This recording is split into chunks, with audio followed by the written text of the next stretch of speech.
Esta semana el Poder Ejecutivo presentó los lineamientos para la ronda 11 de consejos de salarios.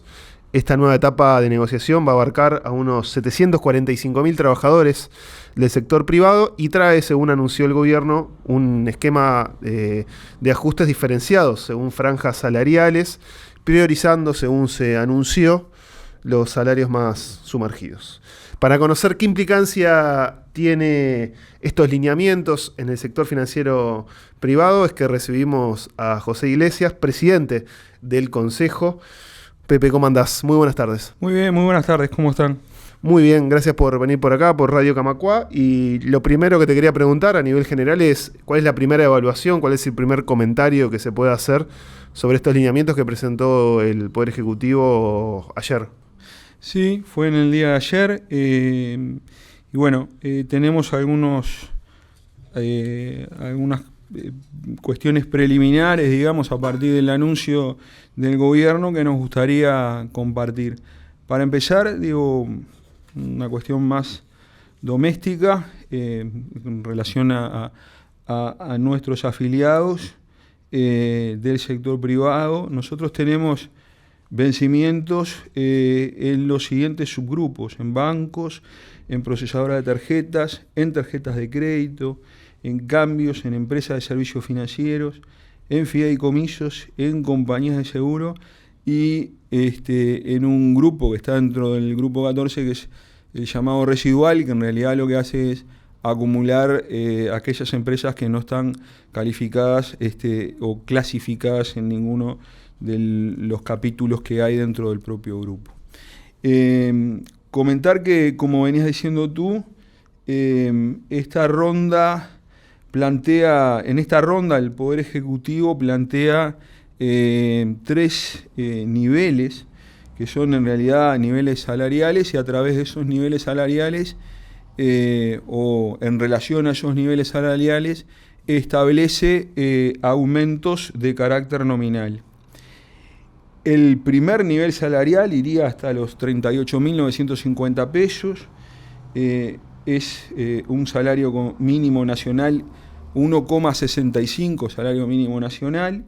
El segundo nivel iría hasta de los 38.951 hasta los 165.228, y esto significa del 1,65 hasta los 7 salarios mínimos nacionales, y un tercer nivel que iría desde estos 165.000 en más. Estos son, digamos, tres franjas salariales que aplican a todos los grupos, digamos, no hay distinción entre los grupos. Y para cada una de ellas se establecen ajustes diferenciales según estas franjas, que es las que avisábamos. Entonces, los aumentos van a ser de carácter semestral, pero para un poco resumir la cuestión, nosotros estaríamos arrancando con esta pauta en el 1 de julio del 2025 y el año entonces sería hasta el primer año de esta pauta es hasta el 30 de junio del 26 y el segundo año es desde el 1 de julio del 26 hasta el 30 de junio del 27. En este primer año, digamos, que implica el segundo semestre del 25 y el primer semestre del 26, tendríamos para el nivel 1 un aumento nominal del 7%, para el nivel 2 un aumento nominal del 5,88%, para el nivel 3 un aumento de 4,55%. Y en el segundo año, es decir, segundo semestre del 26 y primer semestre del 27, los aumentos serían para el nivel 1 de 6,4%, para el nivel 2 de 5,16% y para el nivel 3 de 4,45%. Pero vayamos un poco a qué significa en términos de objetivos. Lo que se establece son aumentos nominales, podríamos decir por todo concepto. Si bien en el objetivo de la pauta se establece que el objetivo es el inflacionario y el de la generación de empleo.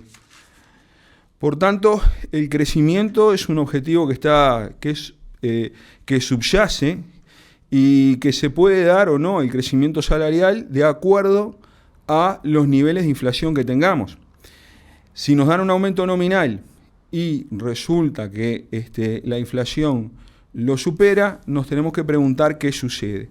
Y entonces ahí nos encontramos que en el nivel 1 y 2 habría correctivo, ¿sí? Y habría correctivo al final, y en el nivel 3 no habría correctivo ni al final del primer año ni al final del segundo año. Entonces, yendo un poco más a lo concreto, no hay garantías para el crecimiento salarial, ¿sí? En ninguno de los niveles establecidos. Y en particular no está garantizado el crecimiento en el nivel 1 y 2 si es que los aumentos, ¿sí?, quedan superados por los aumentos por inflación. Lo que habrá será correctivo final, pero crecimiento no habrá. Y esto hay que contrastarlo con las expectativas de crecimiento económico que se manejan en el mercado, que estarían en el entorno del 6% para este bienio que nos estamos manejando. Siempre nos hemos planteado que los consejos de salario son una forma de discutir socialmente y en democracia sobre qué sucede con los ingresos de los uruguayos, cómo se reparte la torta. Y este es un punto central, porque no hay en esta pauta una discusión clara sobre cómo se reparte la torta y cómo es el tema de la productividad. Puede haber crecimiento en esta pauta y puede pasar que los trabajadores no perciban este crecimiento. Si vamos al sector, al nivel 3, es decir, aquellas personas que cobran más de 7 salarios mínimos nacionales, más de 165.000 pesos, lo que establece la pauta es 2 aumentos del entorno del 4,5%. ¿Qué es lo que sucedería si la inflación superara este nivel? Bueno, simplemente no habría correctivo final y esto significaría que habría una pérdida salarial. Esta pérdida salarial se puede llegar a producir en sectores donde hay crecimiento de la actividad y donde hay crecimiento de los resultados. Por tanto, la primera pregunta que nos tenemos que hacer es si la pauta es progresiva o regresiva. En el sentido de que si hay crecimiento económico, ¿hacia dónde va el crecimiento económico? Y en este sentido tenemos que entrar a manejar algunos escenarios. Uno de los escenarios puede ser, entendamos, la pauta establece o maneja o está en relación a las metas de inflación que tiene establecido el Banco Central. Y el Banco Central establece un centro del rango meta de 4,5%, un mínimo de 3% y un máximo de 6%.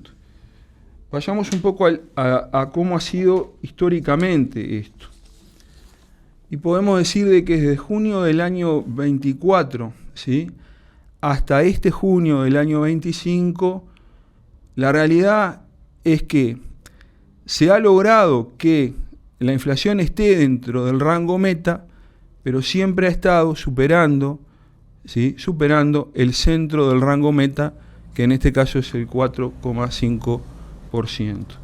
Entonces, convendría discutir o convendría analizar un escenario que es muy probable que es un escenario probable, no decimos que es el único, que sería que se ubique la inflación entre este 4,5 y 6, y ver un poco cuáles son las situaciones en las que quedaría cada una de las franjas en términos de ganancia del salario real o en términos de crecimiento del salario real.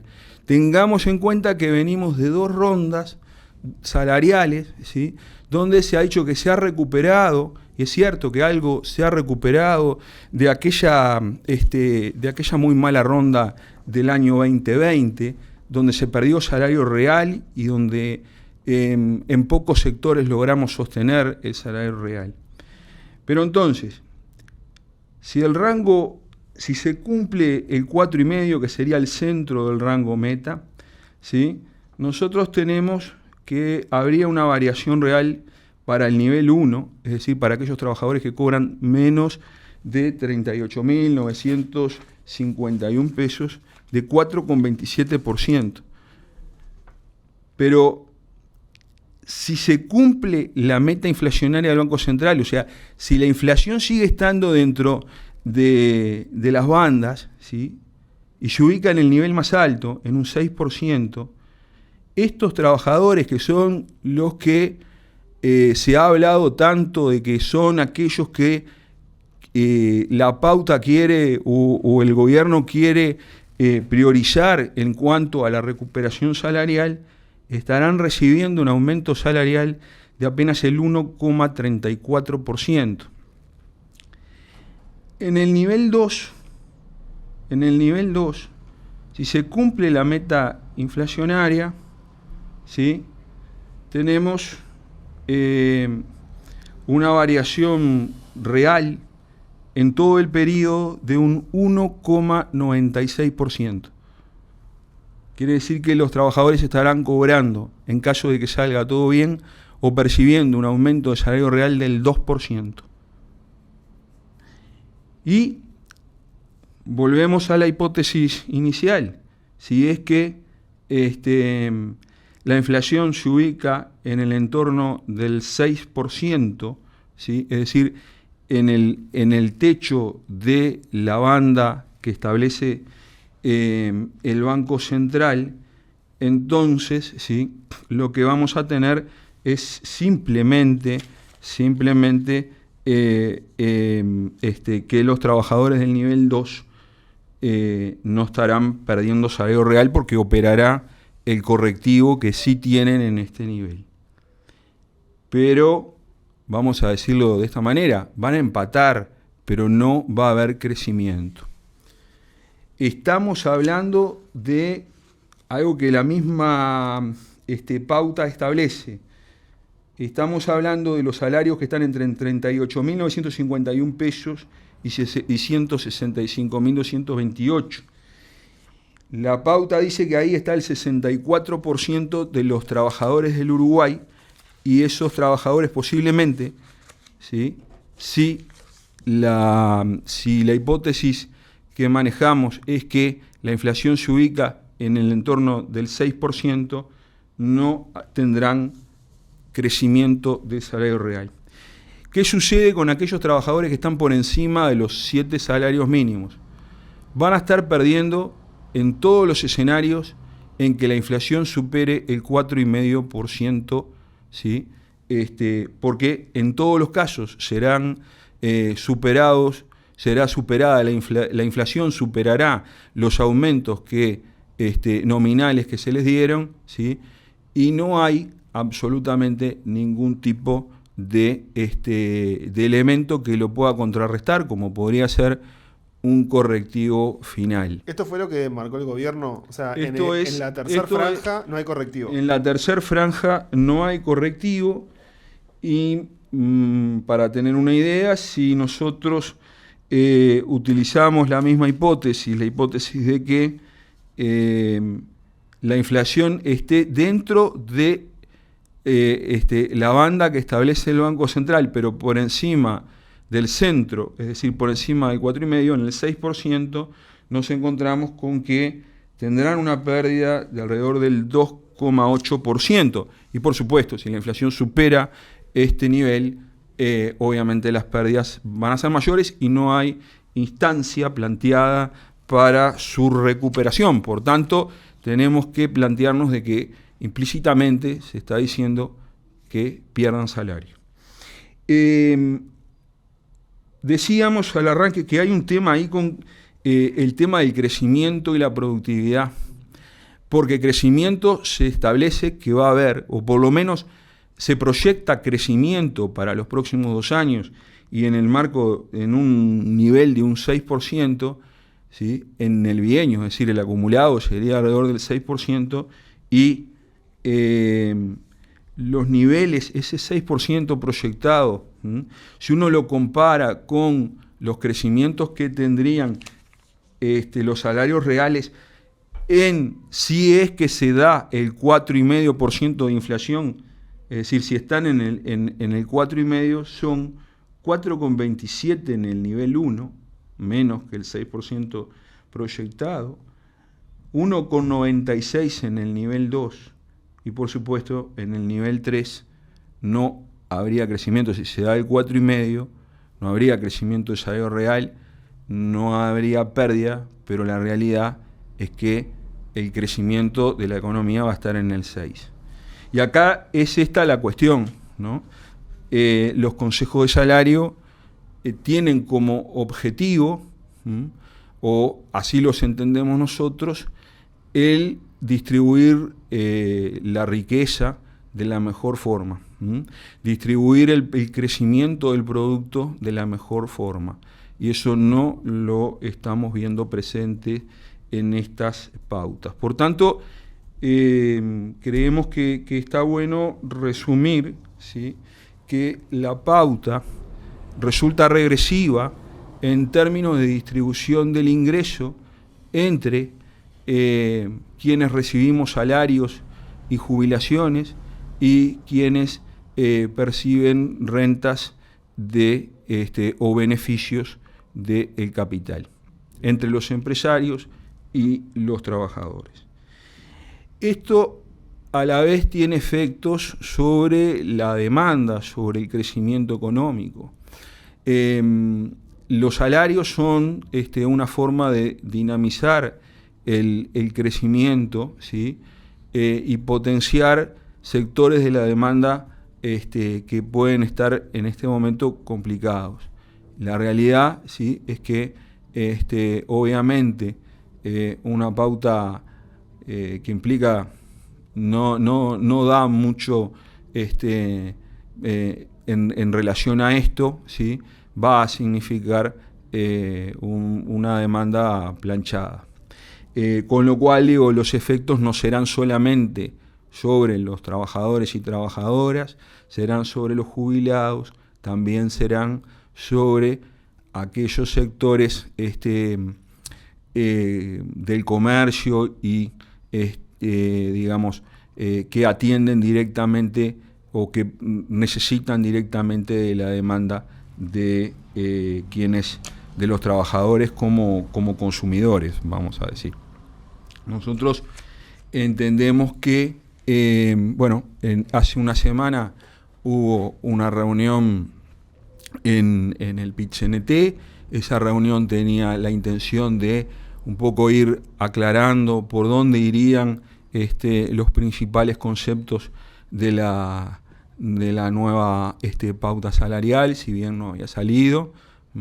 Creo que se dieron algunos datos importantes sobre la coyuntura que tiene el Uruguay, y entendemos que seguramente la semana que viene tendremos otra reunión, y en ese marco, en el marco del PIT-CNT y del conjunto de los trabajadores, iremos buscando, ¿sí?, que los efectos, digamos, de esta pauta en las distintas negociaciones sean diferentes a los que están planteados en el origen.